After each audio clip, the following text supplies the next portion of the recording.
In the shadow of the pyramids, where the sands of the Sahara whisper eternal tales of grandeur and oblivion, lay the Saqqara necropolis, an expansive cemetery of ancient Egypt, harboring secrets that stir the imagination even now. Among the numerous tombs, mastabas, and monumental structures, the Serapeum holds a special place, an underground complex that has become a subject of fierce debate and riddles, forcing scholars to repeatedly reconsider the limits of past human capabilities. Imagine a silent desert, bathed in the scorching sun. The unbearable heat seemed to permeate everything, causing even the stones to radiate warmth. Here, on the edge of a flat plain, rises the Step Pyramid of Djoser, the first monumental stone structure in Egypt, built during the Old Kingdom era. It stands like a beacon, pointing the way to eternity, its 6 steps soaring upwards like a giant staircase leading to the heavens. Around the pyramid spread the necropolis, a city of the dead, where every corner is imbued with the spirit of a great civilization that believed in the afterlife and meticulously prepared for it. Here, amidst 1,000-year-old artifacts and burial chambers, time seems to have stood still, holding its breath in anticipation of its moment. It is here, deep within the earth, that the Serapeum is hidden, the place where the sacred Apis bulls rest, revered by the Egyptians as incarnations of the god Ptah. The history of the Serapeum's discovery is shrouded in mystery, as if the complex itself is hidden from view. The earliest mentions of it could be traced back to ancient authors like Strabo, but it wasn't until the 19th century that serious excavations began, revealing its true grandeur. The French Egyptologist Auguste Mariette, consumed by the idea of finding artifacts connected to the cult of Apis, commenced systematic investigations in Saqqara in the year 1850. After a long search, in 1851, he finally uncovered the entrance to an underground complex, hidden for centuries beneath layers of sand. The sight that unfolded before his eyes stunned even the most seasoned archaeologist. The Serapeum revealed itself as a long gallery, hewn from the bedrock itself. On either side stretched enormous niches, housing gigantic sarcophagi of polished granite and diorite. Each of these, astonishing to behold, weighed from 70 to 100 tons, defying all notions of the builders of that era. Magnificent, as if crafted with a single swift stroke of a master's hand, they captivated with their precision, perfection of lines, and a polish seemingly impervious to time. Initially, Mariette anticipated discovering the mummified remains of the sacred Apis bulls within the sarcophagi, but reality surpassed all his expectations. Most of the sarcophagi were empty. Only a few contained the remains of bulls, meticulously embalmed and adorned with jewels. However, the very existence of these colossal granite boxes, their immense size and weight, presented scientists with a multitude of questions. How did the ancient Egyptians manage to move these enormous blocks across hundreds of kilometers, shape them with incredible precision, and install them within underground galleries? What tools and technologies did they employ? These questions ignited fierce debates within scientific circles. Traditional Egyptology, relying on archaeological discoveries and knowledge of ancient Egyptian technologies, offered several explanations. It is believed that the blocks were quarried in Aswan, located hundreds of kilometers from Saqqara. Proponents of this theory suggest that such heavy objects were moved using riverboats, cableways, roller systems, and of course, the physical strength of people, primarily slaves. Stone processing was likely performed with copper and bronze tools, such as chisels, saws, and drills, as well as abrasive materials like sand and quartz. Yet even with these explanations, many aspects of the Serapeum's construction remain a mystery.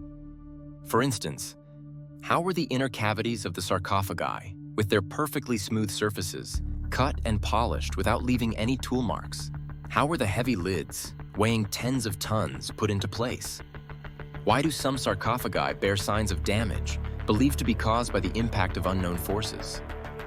These questions have given rise to a series of alternative theories that challenge traditional views of ancient Egyptian technology. Some researchers put forth bold suggestions that the Egyptians might have possessed technologies far superior to what we consider primitive. Perhaps they used tools we don't even know existed. Others go even further, proposing that the construction of the Serapeum was accomplished with the help of unknown forces, or even that the Egyptians borrowed technologies from extraterrestrial civilizations.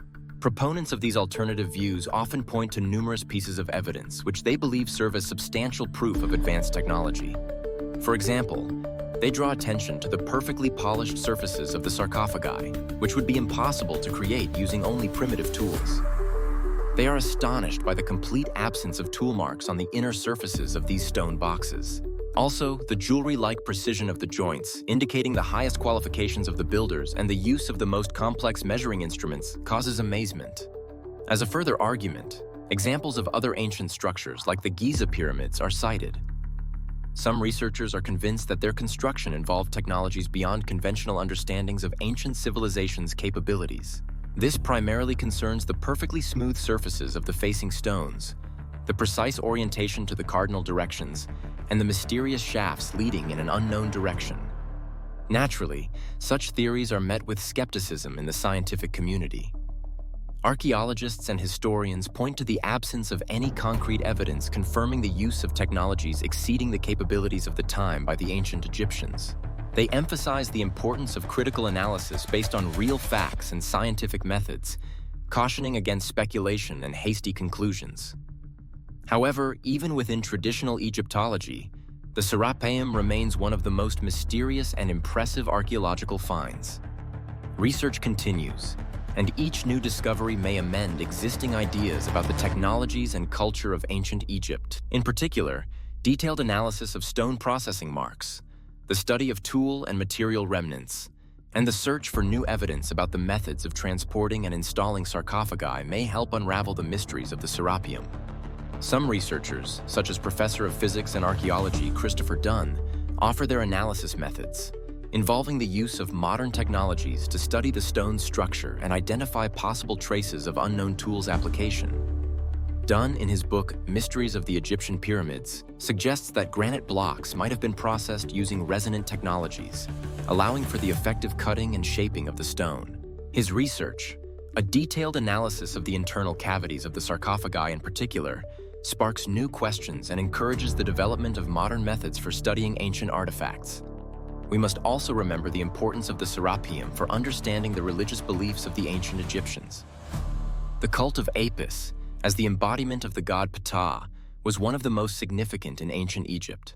Sacred bulls, born with special markings, were revered as living gods, and after death, they were embalmed and buried in the Serapeum. The complex itself served as a place of pilgrimage and worship, vividly illustrating the Egyptians' belief in the afterlife, as well as emphasizing the importance of the cult of the dead.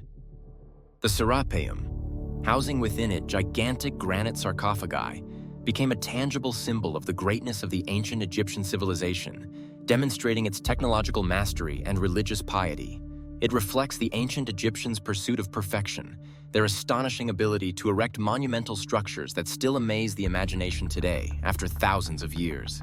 But at the same time, this place holds unsolved questions, generating endless debates and forcing scientists to re-examine our knowledge of bygone eras again and again. What hides behind the dense veil of mystery of the Serapeum? Were the ancient Egyptians brilliant builders, possessing complex yet undiscovered technologies? Or is the mystery of the Serapeum merely a reminder that we know too little about the past? That history is a bottomless ocean harboring countless secrets? We can only speculate that the Serapeum is not only a burial place for sacred bulls, but also evidence of a high culture, perhaps exceeding our modern understanding of the capabilities of ancient civilizations. It shows us that history isn't simply a sequence of dates and events, but an endless process of learning filled with riddles and unanswered questions. In conclusion, the Serapeum is not just another archaeological find.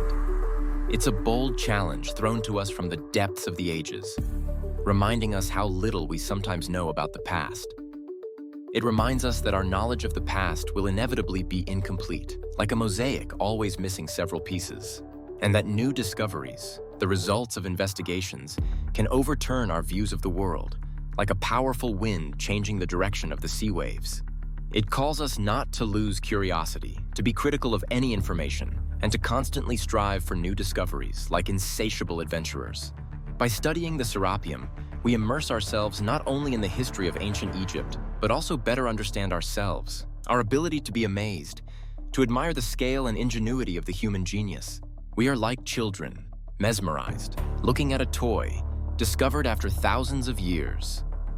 Therefore, let us continue to explore, contemplate, and seek the answers to the questions our ancestors left us. Perhaps within these enigmas lies the key to understanding our own history and what the future holds. Maybe the Serapeum is just the first chapter in a long book, a book that tells of the mysteries awaiting us within the earth, in the endless sands of the desert, and in the depths of the human mind.